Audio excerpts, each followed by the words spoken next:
Xalq artisti Könül Xasiyevanın Dilbərim adlı solo konsertində iştirakçılar sənətkarın sevilən ifalarını canlı dinləmək, klassik və xalq musiqisinin gözəlliklərini hiss etmə imkanı əldə ediblər.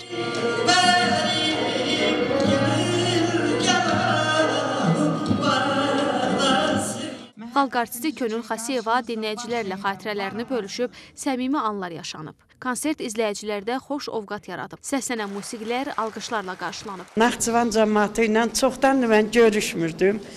Bu görüş mənim üçün çox gözəl və özəl oldu. Həqiqətən insan darıxır da, indi yaş üstünə yaş gəlir.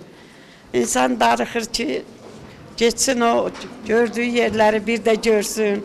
Hər yaşın özünün gözəlliyi var. Həqiqətən gəldim burada. Bu gözəl insanların qarşısında çıxış eləmək mənim özümə bilmirsiniz nə qədər zövq verdi.